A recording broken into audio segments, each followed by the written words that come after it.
It's been 1 week since the fatal fire took the lives of 3 family members in rural Edinburgh.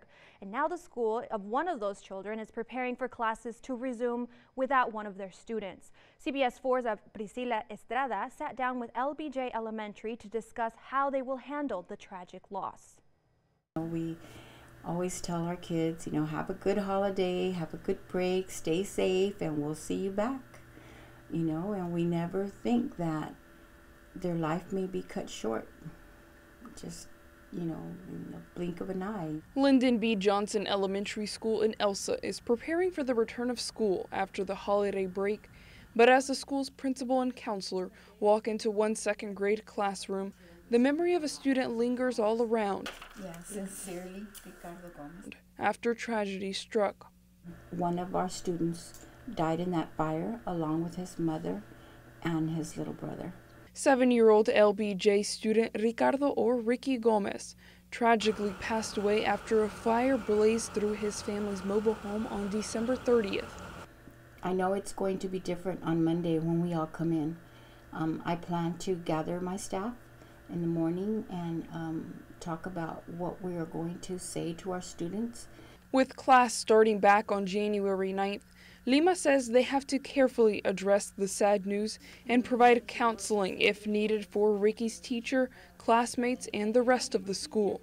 We're going to do the best that we can to try to make it as easy and as comfortable, for her and for the students that are going to be here. That it's going to be hard, but we're going to be here and make them aware that we're here to listen and to care for their needs, because we not only are concerned for the academic part of the student, but the emotional side is really, really important too.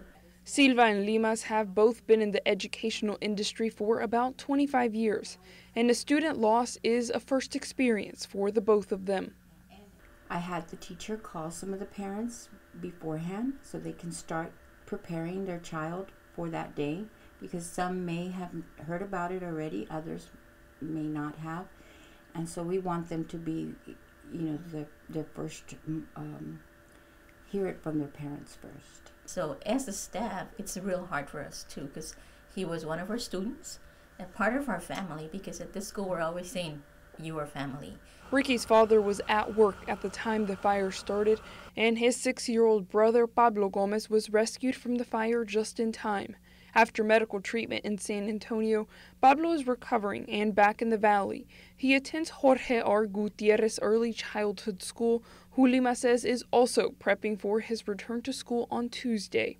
I want him to know, and the family to know, that they want his routines to remain. He's a very young child. They want him to have the same daily routines as possible. In Edinburgh, with complete Valley coverage, Priscilla Estrada, CBS 4 Valley, tonight. The mother who died was 32-year-old Lucia Gomez, and the other sibling was 3-year-old Daniel Gomez. LBJ Elementary is holding a barbecue plate fundraiser at the campus for Pablo and the father, who survived, on January 13th from 11 a.m. to 2 p.m.